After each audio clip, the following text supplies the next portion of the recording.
Okay, hi everyone.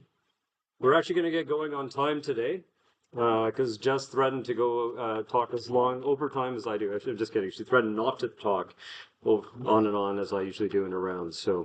But still, we have two speakers and a topic that is extremely close to my heart. So I do want to give them maximum time to let us know how it's going and how it started. Actually, that's the name of the talk. So universal screening for congenital CMV infection in Ontario, how it started and how it's going.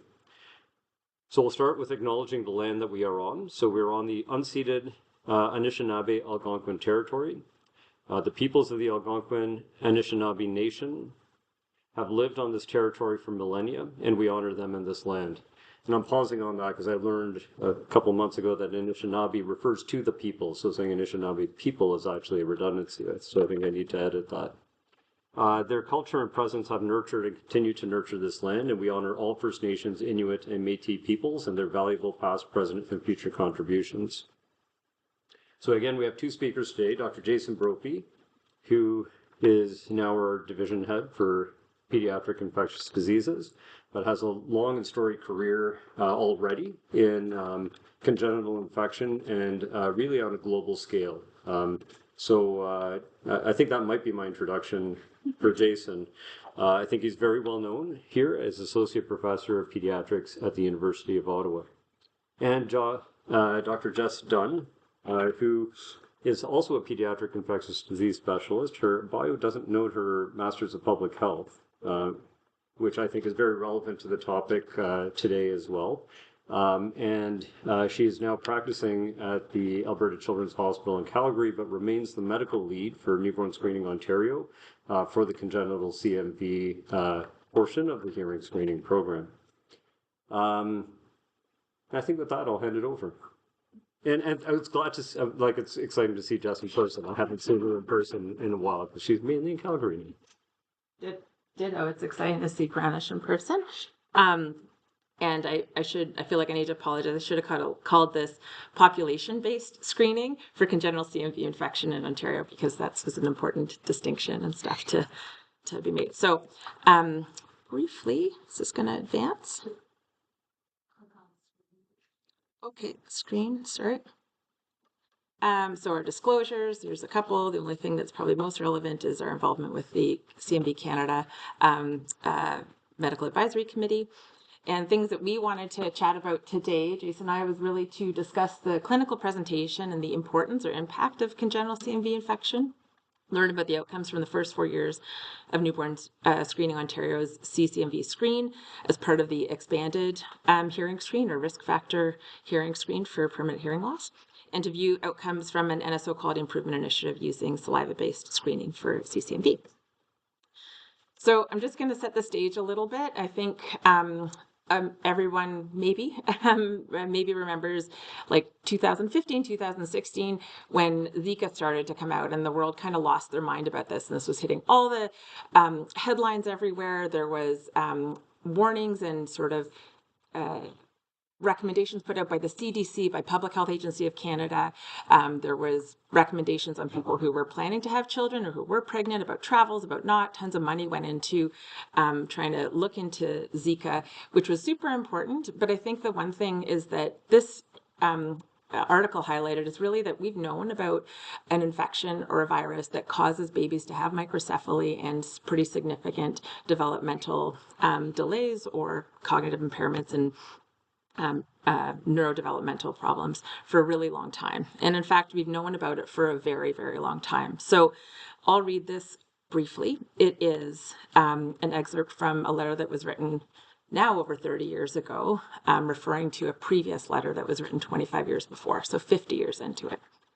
And this says that despite numerous reports in the medical literature, physicians do not seem to recognize the enormousness of the problems caused by congenital cytomegalovirus disease. In 1971, Weller published a landmark article in the journal, so the journal is like the New England Journal of Medicine, that outlined the problem in the United States and stressed its importance to public health. In the ensuing 20 years, an estimated 800,000 infants in the U.S. have been infected with CMV in utero. More than 50,000 of these infants were born with symptomatic disease. Many have died, and almost all the survivors are severely handicapped by mental retardation, blindness, and deafness. And many of them require custodial care for life, creating grief and hardship for their families, collectively costing more than 1.8 billion each year, and those are in 1990 dollars. And an additional 120,000 congenitally infected children, although asymptomatic at birth, now have deafness and neurologic impairment. So that's what was written about 30 plus years ago, and I think we're getting better, but we're really still not there. So talking about CMV epidemiology a bit, perhaps most of you know this already. It's kind of like the sneakier cousin of varicella, like in the same family as mono. So it is a herpes family virus that causes mild or asymptomatic infection in most healthy individuals, and most of us will have had it by adulthood, been exposed to it, about 50-60% by the time we get to adulthood. The issue where it comes up to be a problem is really in immunocompromised hosts, so thinking about transplant patients, patients with untreated HIV, or in the fetus, which is what we're talking about. And it is thought to infect about 0.6 or 1 in 200-ish of births in high-income countries like Canada and the US. Most importantly, that just to lay this down, is that it's the leading cause of non-genetic sensory neural hearing loss and the second leading cause of intellectual disability after Down syndrome. So what's interesting, or why it's sneaky in a way, is because only 10 to 15% of infants with congenital CMV will be symptomatic at birth. So those are situations which someone might pick up that there's something clinically different or concerning about the infant and prompt them to do testing. Approximately half of those infants will develop permanent sequelae, so either hearing loss, cognitive impairment, retinitis, or cerebral palsy. Of the other 85 to 90% of those, what we're calling asymptomatic infants, about 13% of those children will then go on later to develop hearing loss, even though their hearing is normal at birth. And we don't really know yet how to predict who are those children that are going to go on and develop hearing loss. Other things that are coming about in the literature and understanding is that there's vestibular dysfunction, so that's with coordination, wobbliness, not just the vestibular getting vertigo kind of symptoms that children have trouble with affecting their motor function later. And emerging more and more is an understanding of possible association with autism spectrum. So lots to kind of learn and understand. Who might be at risk? And so the big thing to know, and I'd say that most of us, Jason and I could talk about this, see in clinics is this kind of textbook example of a mom that comes in and there's already a toddler at home. And it's a second pregnancy. And the reason or the risk factor for this is that babies, toddlers have a high risk of getting CMV at daycare. It's just passed really easily. And it sheds for a long time in all types of fluids. So urine, saliva, blood, mucus, tears. And when you think about it, kids are shedding those all the time. Lots of wiping the nose that happens for young kids when they're snotty because they have a perpetual cold in daycare, tears that are being wiped, a little bit of getting a kid to eat, sharing some food for you, a little bit for mom, going back and forth. And so that's really the concern. And even if mom has had CMV and she is seropositive or has antibodies to it, she can get infected with a different strain that can still pass to the fetus. So this was, I think, a really profound visual for me when I found it, talking about the education and understanding of the different things that happen during pregnancy that women are talked to about or screened for. And this was put out by the National CMV Foundation, so the kind of advocacy organization in the US. And along those blue bars, you see at the bottom the percentage or the amount of people that have heard about it, so an awareness of those things. And things that are quite common down there, people know about HIV, people know about Down syndrome. And the little orange dots on there, that's actually the number of cases that actually occur on a regular basis. And when you think about it, all of these things that women or pregnant people are tested for during their prenatal care are on there: rubella, group B strep, etc. All the things that people are talked to about are also on there. So you're not allowed to change cat litter, you're not allowed to have sandwiches from Subway, you shouldn't be drinking, etc., etc. But the one thing that is the most prevalent and the least talked about is congenital CMV. I don't know if Anybody here who's had prenatal care ever had their provider talk to them about CMV ever? Anybody? No? Okay. Assuming that there are people that have had prenatal care. I know a couple in here for sure. So that's just the enormity of the problem, really. And now in thinking about congenital CMV in infants, I'll talk a little bit about, I think there's residents here, though I don't know any of you anymore. But this is what we think about when we think about the clinical findings, and this is what your Royal College will ask you about. So these are things like, you'll see at the top there, there's the retinitis, or the scars or pigmentation looking at the back of the eye. There's a little example of a child getting a hearing test, thinking about hearing loss. There's the petechiae on that baby. Some might call it blueberry muffin rash, similar to what was seen with rubella. We also have a picture of the, below that, the enlarged organs, in the middle, the microcephaly, and then aside those calcifications and enlarged ventricles. So those are kind of the classic hallmark things that you're supposed to have a Pavlovian response to when they talk about CMV and doing that. But that's not always the case from what we actually see. So the diagnosis at this point, mostly in most places in the world, in North America, really relies upon sort of having a clinical suspicion to be able to test them. And it really, to say it's a congenital infection because CMV is so common, needs to be detected somehow in the infant by 3 weeks of age or during the pregnancy itself, such as like by an amniocentesis. And the gold standard to do that, if you have suspicion, you should be ordering a PCR, not relying upon the testing that we'll talk about, the screening that we'll talk about later. Serologies aren't really useful for you, but there's other things that we're going to talk about a little bit more today. So dried blood spot and saliva screening for it.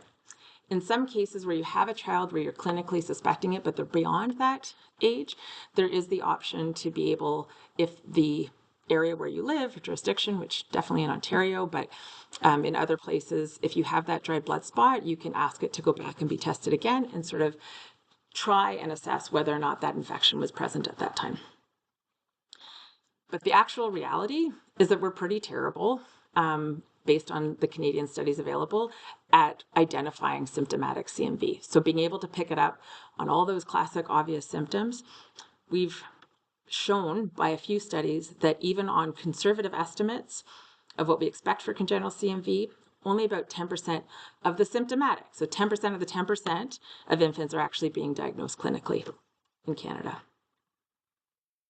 And that's because most babies appear totally healthy and totally normal at birth without any obvious things, or any symptoms that they have are so nonspecific and so common. Maybe they're a bit small, maybe they have a little bit low platelets, and maybe that's because mom had hypertension. Really tough to say. That does make it tricky. So as you know, we're talking about hearing loss. And I think what I want to do before we kind of get into the screening part is try my best as a non-audiologist, but as a pediatrician, to talk about why hearing loss is important, in particular CCMV hearing loss. So hearing loss, you might say, well, there's hearing aids, there's cochlear implants, there's all these things that we can do for children. Why, then we should be able to correct it, and isn't that great that we have it? But really is key to that is identifying it early.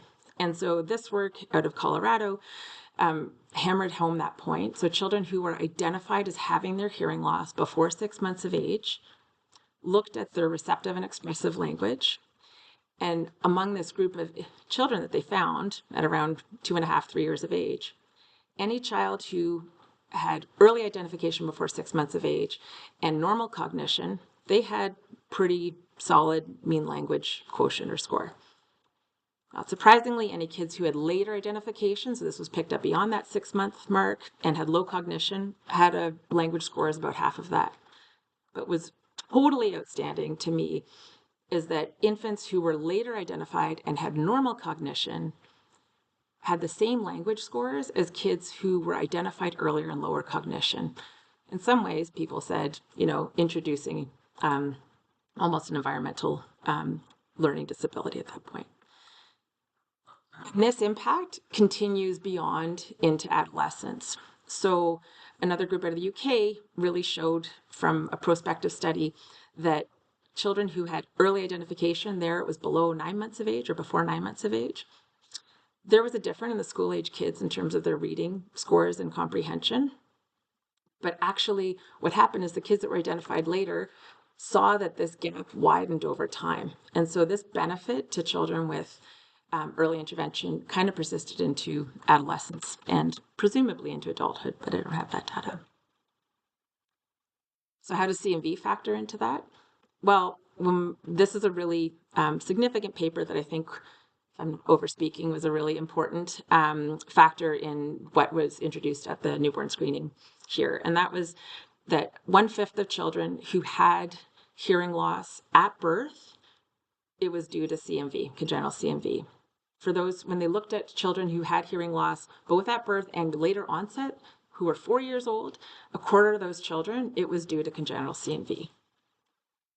And certainly there were other genetic causes that were in there. And that's what really prompted sort of consideration of, wow, if you could do some sort of test to identify kids that had these genetic risk factors or had CMV, you'd be able to identify those kids who are at risk for later onset disease, even before they lost their hearing, perhaps, and then also give a reason for those children who at birth had deafness or hearing loss, which is really important to parents.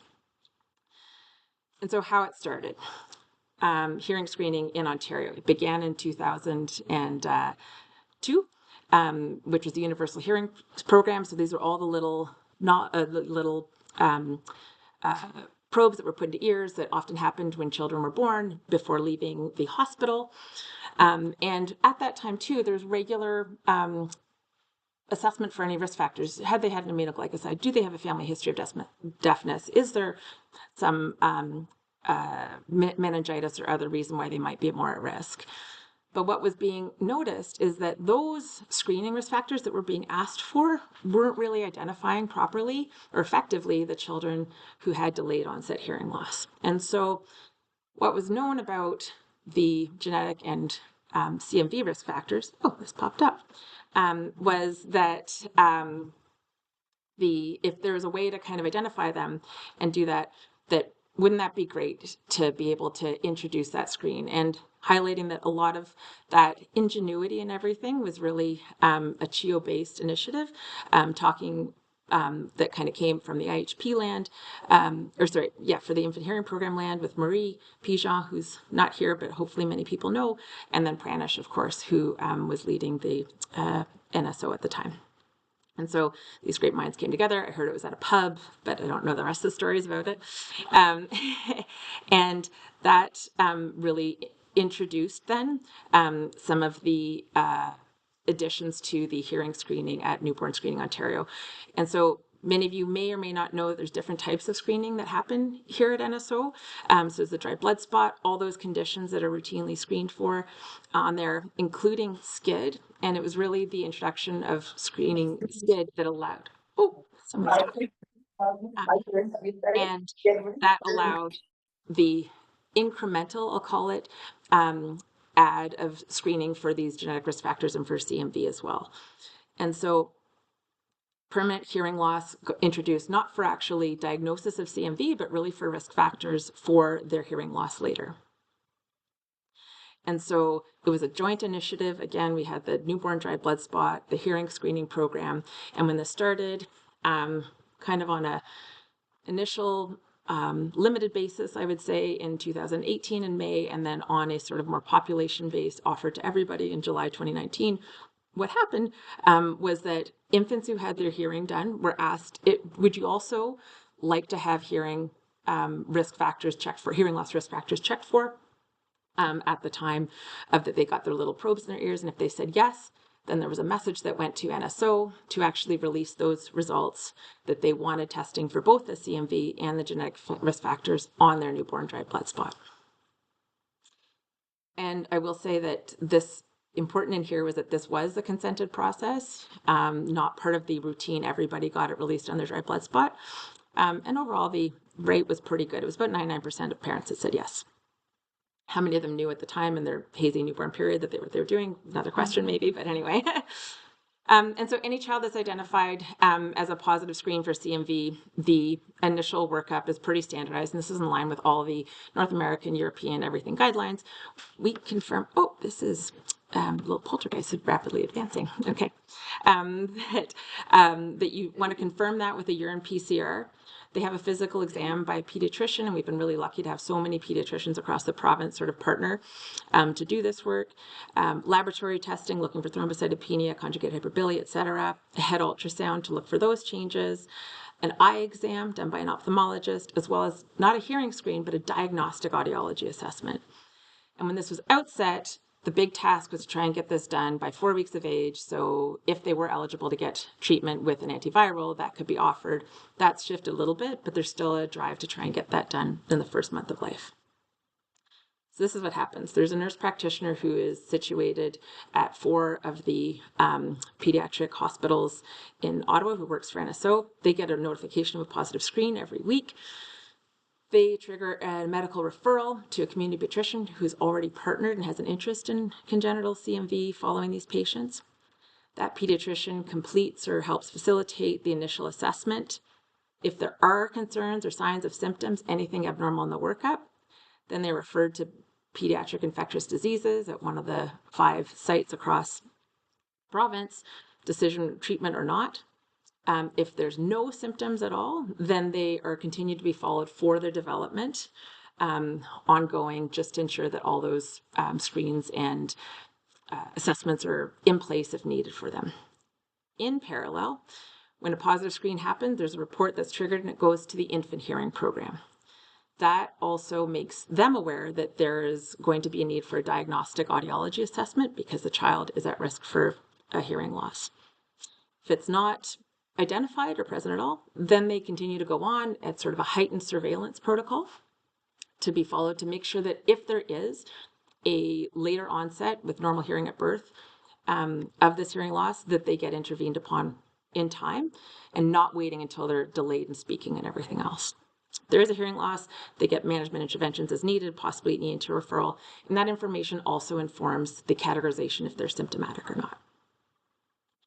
This is the protocol just to show you that it is fairly similar, both in terms of the requests that we've asked the community pediatricians to follow their development, sort of 3 times in the first 2 years and then annually after, up until at least 5 or 6 years old. And then a similar path for both the children that are asymptomatic and symptomatic in audiology, but with a few more assessments from the audiology side in the first year of life.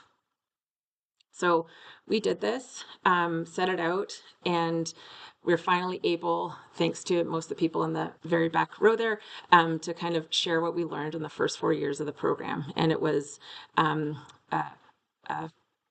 real joy to be able to get this out, but a hugely messy task to try and organize it, I will say. And this is from the first 4 years what we found. So over 500,000 children were born in Ontario in that period from July 2019 till the end of July 2023. 97% of those infants received screening for congenital CMV. Of those that received hearing screening, there were 689 that were PCR positive on the dry blood spot for CMV, and that's about 1 in 800 or 0.12%, which you might, if you happen to remember and be more attentive than I typically am, that's about a quarter of what we thought we were going to see in terms of what's been reported in the prevalence of places like Canada. So then we saw that all those children were offered and went for diagnostic kind of assessment and evaluation as much as possible. Pretty straightforward that 600 of those infants had their urine that confirmed their infection. But surprisingly, 56 had a negative urine. So that was a bit discordant from what we saw in the dry blood spot, and a real surprise, because really it has been thought that the dry blood spot is actually maybe not super sensitive, but it actually should be really specific. So if you find it, the thought was it really should be there, and that should be a congenitally infected infant. And then 33 infants, for whatever reason, didn't have their urine collected. Just out to the side in that dash box is that there were 19 children who were what we call clinically encountered, meaning that those were either twins of infants that had screened positive, that then we went on and tested them again, and they ended up being positive. Children who were picked up by an astute physician that actually had a urine done, which is what we should be doing if you've got a concern, and then reported back to the program. Likely an underestimate for sure. So we were able to confirm of those 689, whether urine or blood or whatever else, that the CMV infection was present in 607 of them. 601 completed a full workup. And when we did that entire workup, there were 84% that were asymptomatic, so had no suggestion findings of congenital CMV infection, and about 16% that were what we categorized as symptomatic, which is on par, but maybe a little bit higher than what has been reported in literature so far. 80% of those families were offered treatment with an antiviral, valganciclovir, which is one of the things that's often considered, but not the be-all and the end-all, and not why this program was introduced. And 80% of those children and families actually started it. So here's what we found in terms of this workup, what made these kids sort of fall into that categorization of symptomatic. With the biggest thing coming out is there was some abnormal finding on that head ultrasound. And it was absolutely the source of endless conversations among the ID docs and everyone else to understand what these abnormal could be related to congenital CMV, maybe wasn't, maybe it was a normal finding, and does that indicate a reason for treatment or not with an antiviral? Lots of back and forth about that, but what we found is that these not totally normal imaging findings were in 70% of kids. Hearing loss in about a third. And you'll see that there's a breakdown of all the other that were found there as well. In terms of the reason to do this, looking at the actual impact on hearing, which is what we were trying to do for children that had hearing loss identified at birth, there was definitely a split between unilateral, bilateral hearing loss, and it was really a range between this minimal to profound hearing loss. So certainly the profound hearing loss likely should have been picked up on a screen, should have also been maybe identified if a parent noticed that their child wasn't turning to sound. But really, I don't know if the normal screen would have identified those minimal or mild hearing losses that were present. Ask an audiologist. So we had tons of learnings from this. And as I think I mentioned, this was a consented process. Something kind of threw a wrench into the plans in 2020, that pandemic thing. And so the decision was made at that point because the ministries decided that hearing screening was not qualifying as an essential service. Therefore, if the hearing screening was an essential service, you can't get consent for it. So a decision was made to waive consent during that period.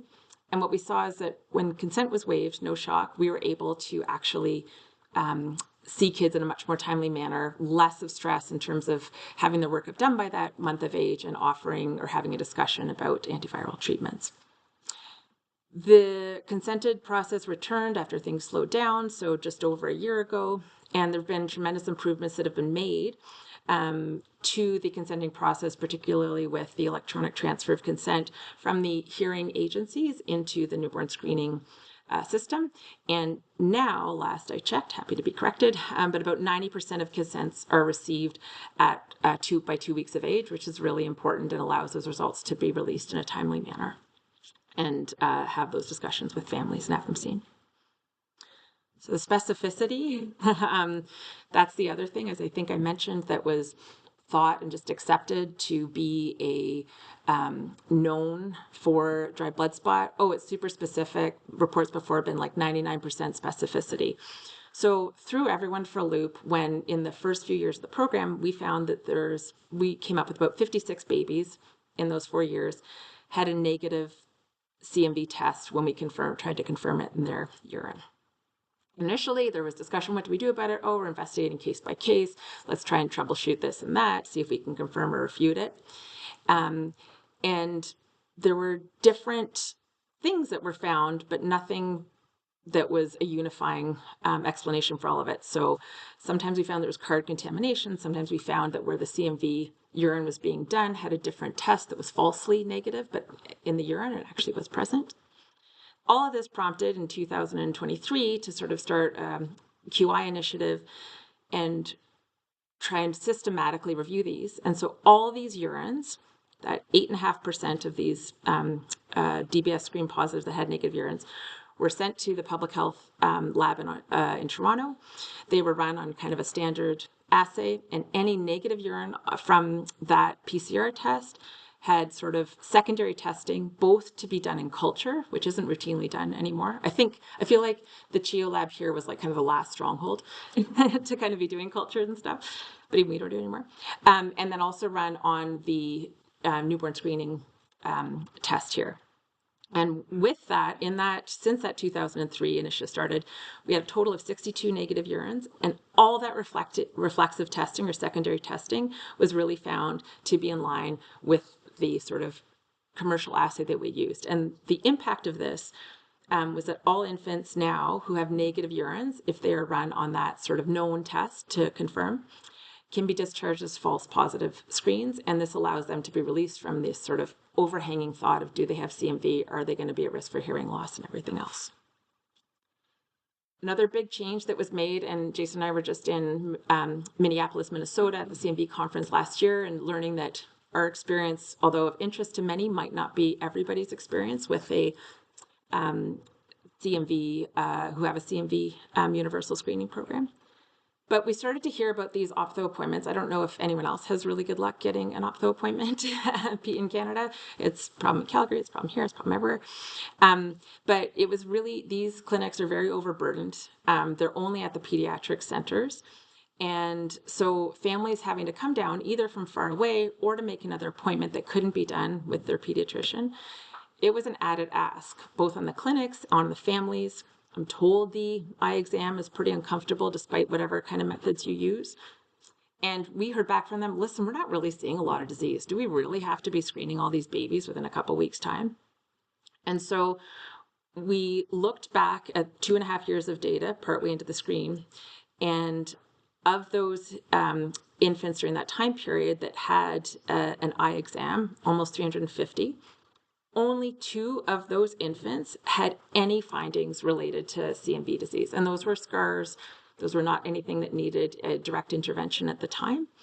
And those were also in kids that were sort of, I'll say, really highly symptomatic that would have been picked up clinically, actually. And so what we've done with that information, that review, is seen that any kid who has any findings still gets a referral to ophthalmology as part of the routine care. But if the rest of the workup is totally normal, then they don't have to go see ophthalmology. And that hopefully is a decreased referral burden on both the clinics and on the families for that. Another really big finding, as I alluded to before, is what qualifies as symptomatic. And I think as soon as you start to do something in a different way, i.e. try and find children at a large screening population-based level compared to actually trying to pick up children who are symptomatic, you're going to be dealing with a whole bunch of things that you do and don't expect. And this was very different in terms of all these nuanced, not quite clear, not specific things that we were seeing on the head imaging specifically. And there were lots of reasons for this variability. And so we said, what are we going to do about this? How to address this systematically? And the decision was about 1.5 years ago that any infant with any finding on the cranial ultrasound are recommended to be offered a head MRI, especially if that's doable. And we're kind of in the process of looking at that 12-month of data right now, really noticing that in some cases the MRI actually can make a big difference if there is some sort of clinical suspicion. And of course, the last major thing that came out of these 4 years was this lower positivity than we expected. Definitely different. And why is that?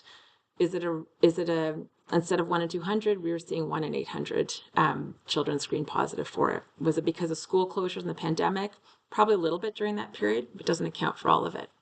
Is it because of how DBS is in terms of screening for something, screening for CMV? Is it because there's really a lower prevalence for congenital CMV in Ontario? Probably, in my opinion, I think a mixture of all of these. And that's actually what we're going to hear about next from Jason, because he was awarded a very large CHR grant to look at dried saliva screening compared to the dried blood spot. And that started about 1.5 years ago, rolling out from that. So to wrap up kind of from my take on things. CMV screening in Ontario is absolutely a complicated condition to screen for. What I hear from people that have been screening for things and involved in that world for a long time is it's probably the most difficult one. And that's not only in Ontario. I've been hearing that from Minnesota, from New York, from everyone else. It's really time intensive, and it's full of challenges, both those that we anticipated as well as those that kind of came up out of nowhere. I do think, though, it's really giving us a more comprehensive understanding of the CMV infection, and we're learning lots more, and I think it's starting to shed light on that, which is really promising and exciting and important to be able to give families some anticipatory guidance. It's increased awareness of congenital CMV, not on everybody, but it sort of changes now amongst some groups, and I think there's still promise to do that. And we're at about 1,100 babies, I just checked this morning, who have been identified on the screen, and most of those would go unrecognized. And I really think this has had a huge positive impact on kids, on families, and this is something that people we hear from kind of around the world are really looking to understand what NSO has done as a model for that. So now, I didn't go too far over, Jason. I'm going to hand it over to Jason. Thank you, Jess, for condensing a decade of work into 30 minutes. Well done. It was a lot, but it was a fun ride. So I'm going to talk about a project that we did in response to some of the uncertainty in the program, and so this is a hot off the press presentation. Jess and I were at the Minnesota CMV Public Health and Policy Conference last week, and so we presented there. And so you're the second group to hear about it. So the project was piloting a novel approach to congenital CMV screening using dried saliva samples.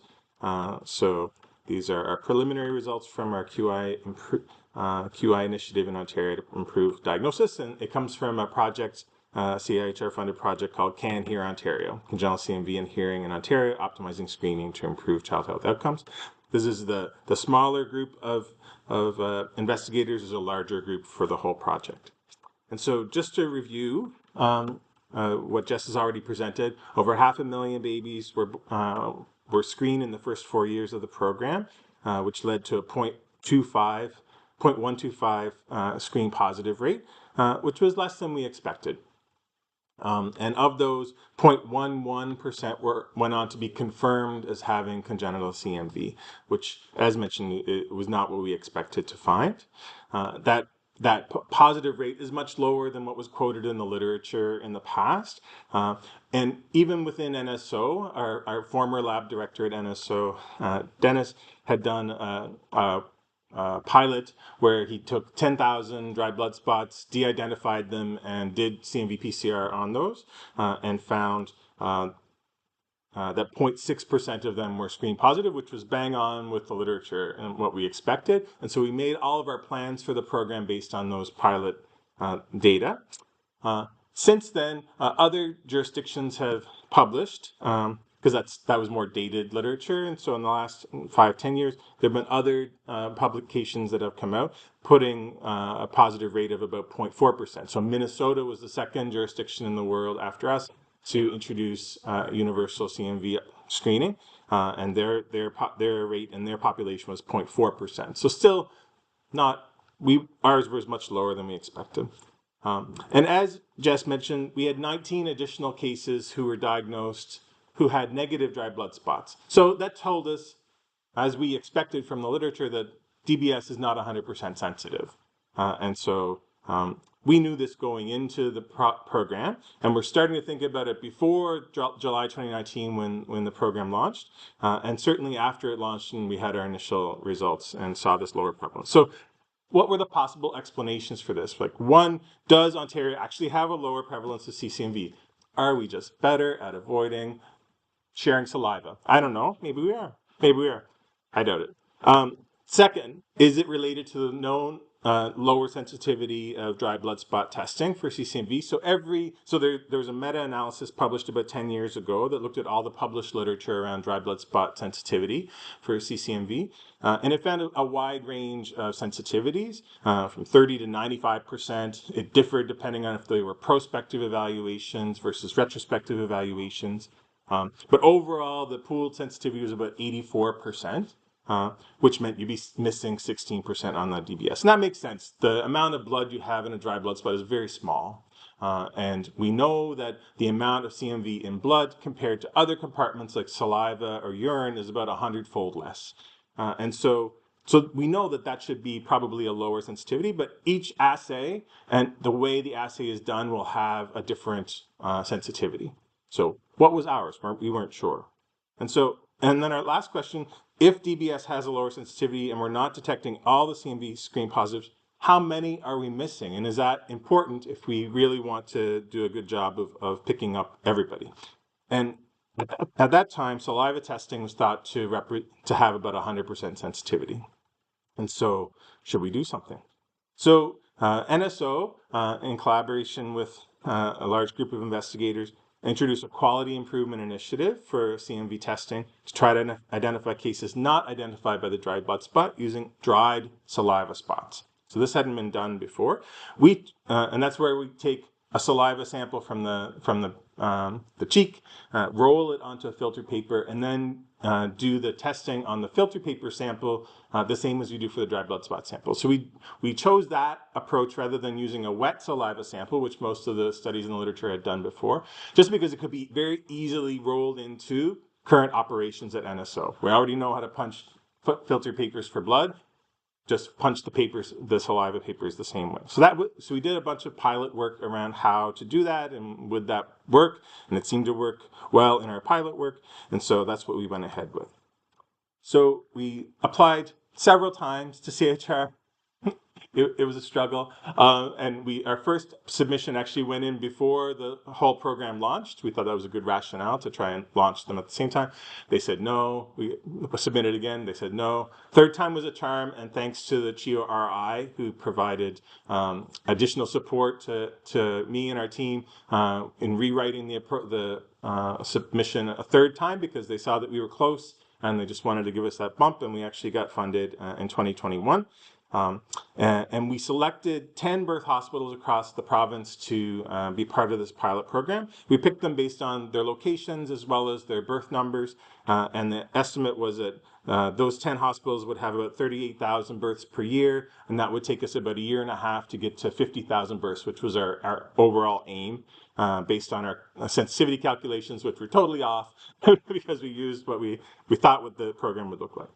And our goal was to determine the true sensitivity of dry blood spot and determine the gain in using another sample like saliva in terms of detecting all cases, but also in the cases that needed to be found, the ones that would actually go on to have hearing loss or developmental delays. Because maybe it's okay if we miss some of them if they're the ones that aren't going to have any outcomes that we're trying to prevent.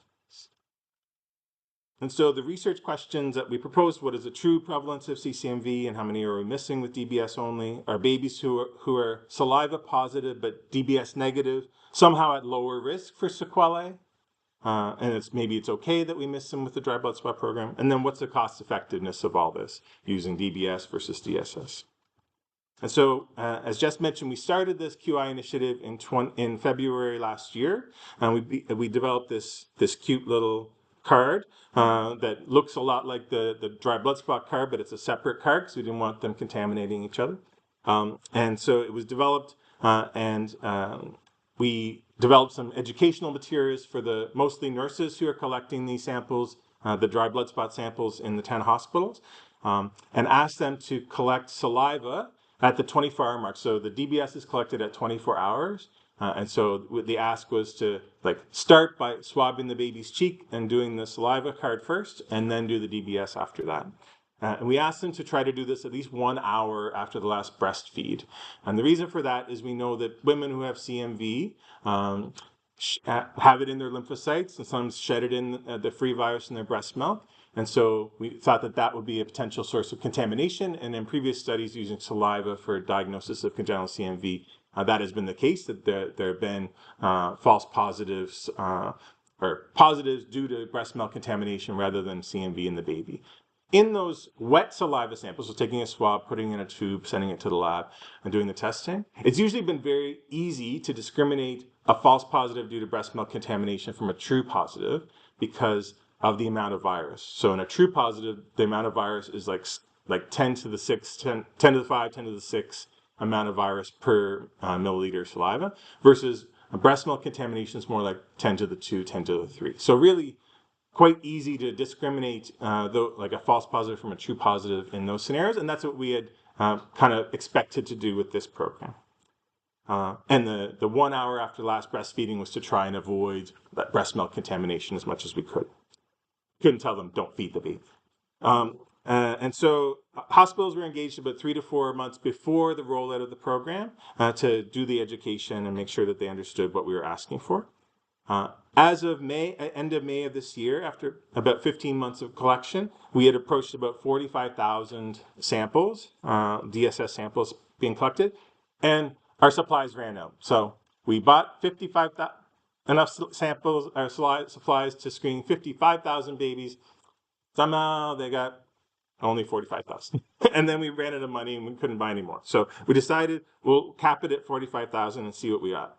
And so we stopped on May 31st, and we're still, at this point, we've kind of cut off getting the late consents to do testing. So we did this analysis based on data up to the end of the middle of August, 15th of August.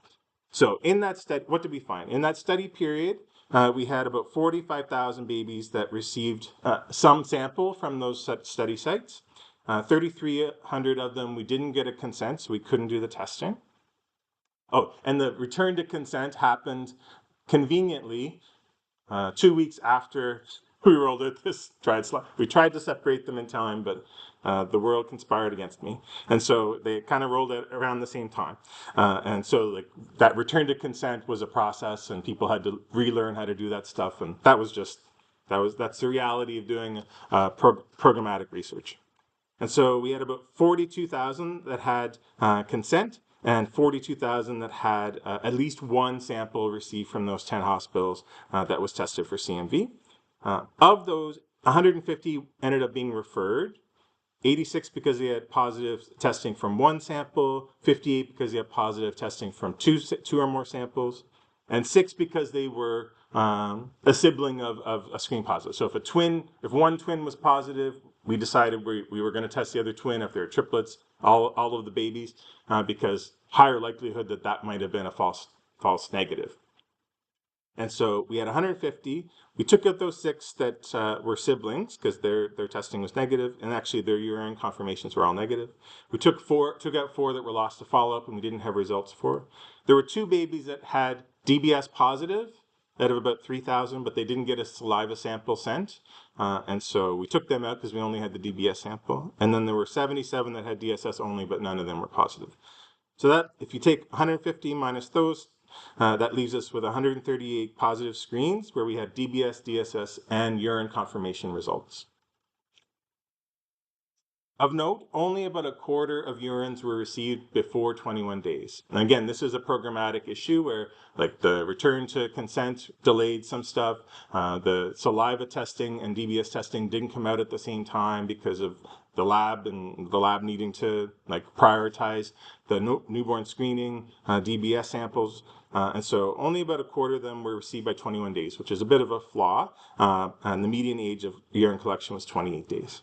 So of those 138 positive screens, 57 had both DBS and DSS positive, and of those, 2 were urine negative, so they were false positives.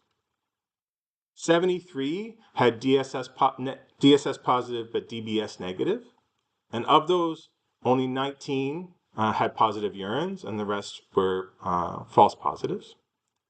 And 8 had DBS positive but DSS negative, and of those, 3 went on to have positive urines. So what does that leave us with in terms of our sensitivity? So the DBS positive rate was about 0.15%, And the true positives, the ones that had confirmed urines, 0.13%. So that's more than 0.11% for the 4 years, right? And that just tells us that the program evolves. The DSS positive rate was 0.31%, and the true positive rate was 0.18%. So higher than the 0.13%. And then the false positive rate for DBS was 11%. If you reverse that, the positive predictive value is 89%. The DSS false positive rate overall was 43%. So positive predictive value of 57%. And if we just looked at the ones that were DSS positive but DBS negative, the false positive rate was 74%, with a positive predictive value of 26%. So putting that all together, our increase in case detection of true positive infections by the addition of DSS testing was 1.33, so 33%. We found 33% more infants with the addition of DSS testing.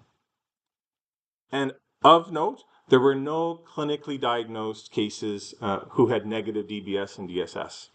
So unlike the main program where we had 19, in this program, there were no clinically diagnosed cases. So it didn't seem like we were missing anyone.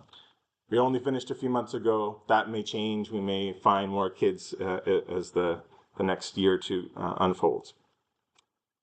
So what did we learn through all of this? So one was unexpected issues with integrating DSS sample collection into existing DBS collection in hospitals. In particular, the difficulties of collecting saliva at 24 hours. So mom's milk isn't in usually, babies get dry.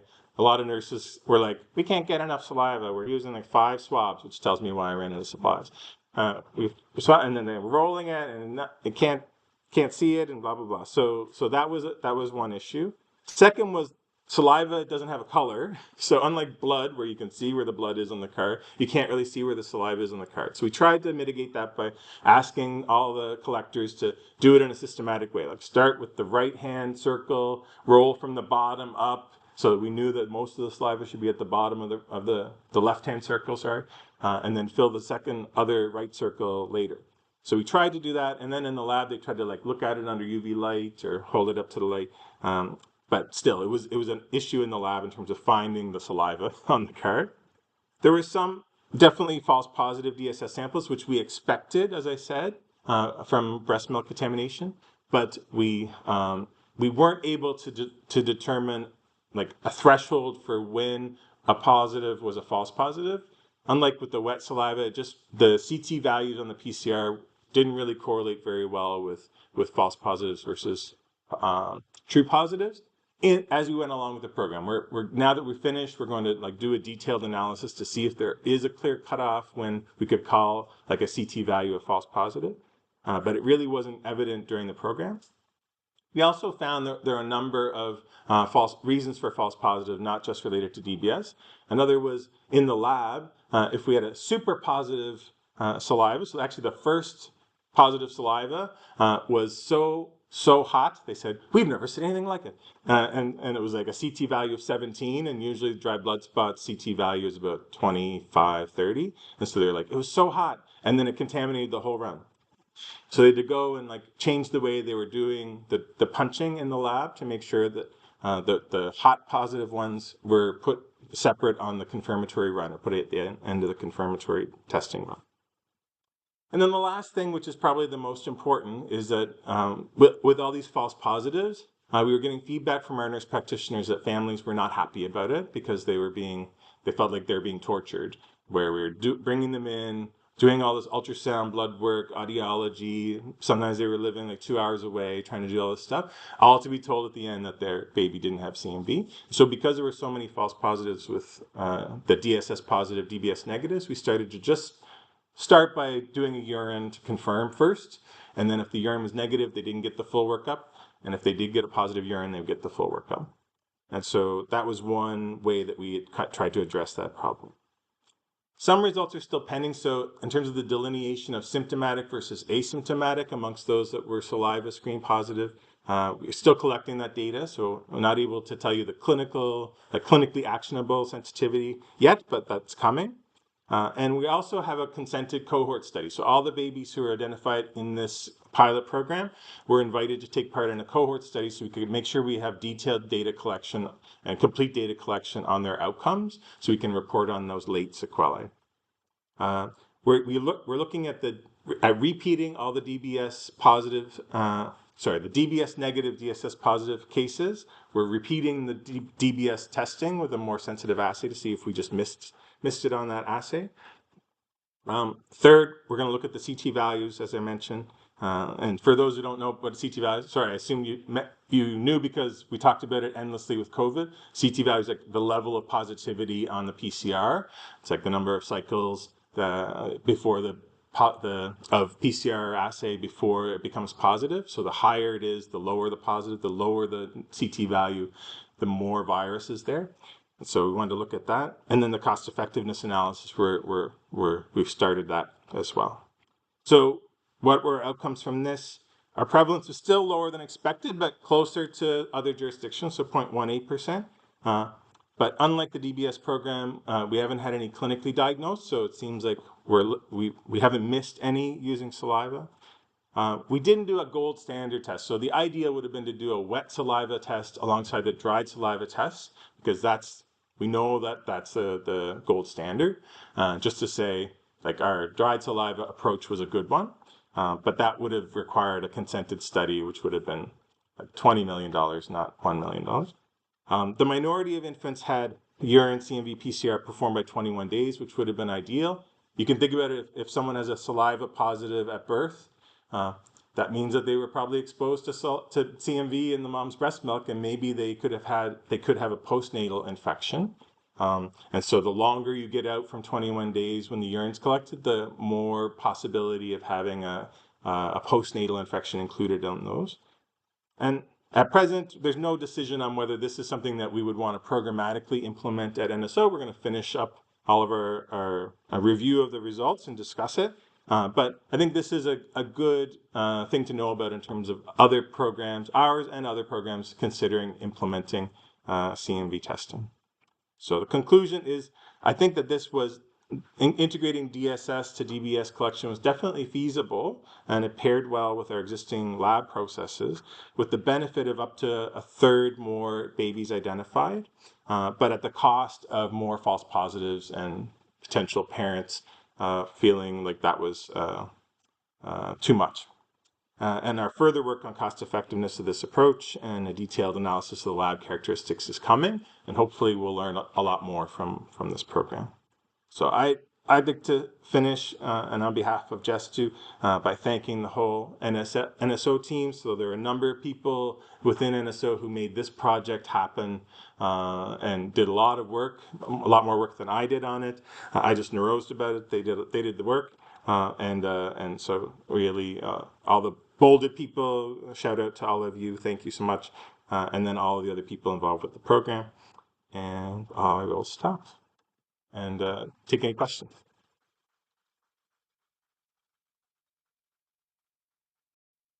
Thanks, Jason. And so we'll repeat any questions from the audience here. That is, Jess, coming up as well. We've got a couple of minutes for questions. I'm going to go. That was outstanding. It's so great to hear about this.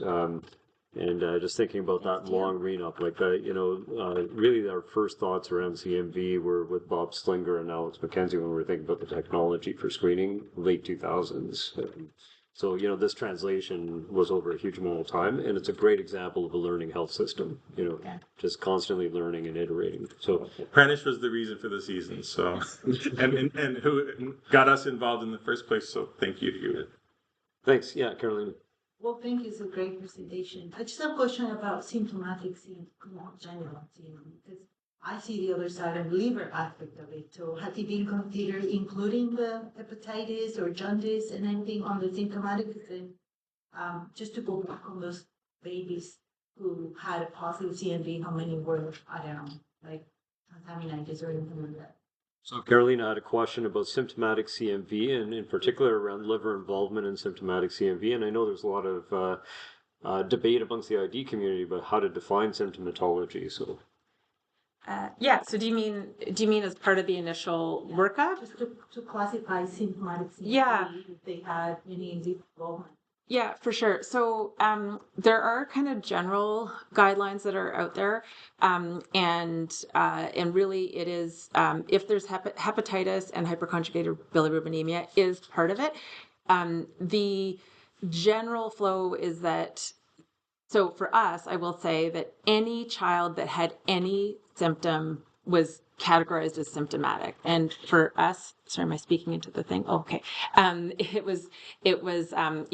We did it at 2 times the upper limit of normal, I think was for the ALT. And then I can't remember precisely the conjugated billy, but yeah, I think we have it a little bit. For BA 7. Yeah. And so those were counted as symptomatic. Whether if it was just mild, not all they certainly weren't necessarily eligible for or considered for treatment with antivirals. But those were kids. We were pretty despite a lot of back and forth and things that evolved over time, tried to then really be symptomatic if those kids met that definition, whether or not they needed actual treatment, whether or not they had a fulminant hepatitis, whether or not they were the color of a banana and everything else. And I think that, again, when we were just there, the person who wrote that note, the Dr. Gail Demler Harrison, in the New England Journal about 30 years ago, that it's been too long after 20 years. She's been doing this for 40 years, and she was even talking about how challenging it is to really kind of argue about what's symptomatic and not, and you could get 10 ID docs around a table and sort of have 10 different opinions on that. Which I've seen. Yeah. Yeah. Other questions, Nicole? That was wonderful work and a wonderful presentation. Thank you very much. So I have 2 questions. And the first is what's really intrigued me is, the progressive hearing loss that occurs even though you're hearing newborn. So I think it must have something to do with the time that you're infected and stuff. But what goes on pathologically? Because we don't treat these kids, right? But yet they go on to have hearing loss, which is so distressing. Yeah. What goes on? Is there like in an animal model? Is there inflammation that can be targeted with a monoclonal, or what? That's the first question. Is there anything to do? And the second question is, where are we at with the CMV vaccine? Because a couple of years ago, lots of talk. I'll take the first one. Okay. So that's a really good question, and in short, it's not really clear if it is like viral replication or if it is an immune response, and a lot of people are trying to understand that better. I think there's and there has been some work, mostly a lot of it's been done by a pediatric ENT in Utah who has a lab. He's got some animal studies, but even he, I don't think, is at a place where he can really best say which it is. Interestingly, though, because when I was speaking with him last week, he anecdotally, if children are starting to have, his patients are starting to have progression of their hearing loss, even, at a few years of age, he will treat them with valganciclovir, which is totally off-label, totally anecdotal, but he has had some anecdotal experience. So the question is there some benefit to taking down the viral load, which we, with all the studies that, that Kimberlin did and everything, you could really see that the viral load drops nicely. We know it comes right back up when you're done treatment. And so is it that suppression of the virus, or is it suppression of the virus that you're not revving up your immune system? I think there's a lot kind of going back and forth with that. And then Fatima Kakar out of University of Montreal has just been awarded a big grant to look at sort of biomarkers and that to kind of get a bit more prediction. So it's a great question and want to know. And then the effects. And then you also have timing too. And so we know that babies that are fetuses, if the infection happens at the end of the first trimester, beginning of the second trimester, that leads to more CNS damage. And certain areas of CNS damage, like the temporal lobes, tend to correlate well with risk for hearing loss, either at birth or later. And so that probably plays a role. And the French have a lot of opinions, and they are very interested in CMV, and they screen all women for CMV prenatally in France, and have approaches to treatment. So we now have a rationale for prenatal screening for CMV that we didn't have before, because there's a treatment available that can prevent symptoms or reduce symptoms in fetuses. And so they feel that if that infection happens after 20 weeks, that there is no sequelae for the baby, and they don't even follow them. we think that's great, and we still follow them because there are some that have hearing loss later. But yeah, it's a good question, and there have been studies looking at giving steroids to reduce the risk of hearing loss that didn't have any effect. So short answer, don't know. Still working on it. Yeah, and Jason, I think I'm going to cut off. We're 5 minutes over, but I know there were a couple more questions in the room. We can maybe talk about the vaccines. There was a question from Kelly Zwicker in the audience, in the online, if there's been any developmental delay on the ASQs. When you mentioned the developmental surveillance that was built into the program, has anything been observed around development, or is it too early? We're trying to look at that, and just as a plug for any of the community pediatricians that are online right now, it would be extremely helpful if we could have all those ASQs to be able to properly answer that question, because I think we're at about 25% return rate, Emily, on those. So if you're following any kids and you can just get those in, fax them, upload them, whatever way we can send your clinic notes, we'll be able to answer that better. But we are in the midst of looking at, we had an MPH student who was here over the summer to look specifically at that. Great, and we are over. I want to thank Jason and Jess, but also Emily Roivers, Chloe O'Sullivan, and Lauren Gallagher are sitting there. The people mentioned there who are massively involved with this. So thank you again. It was really exciting for me to hear, how it's all been going. Thanks.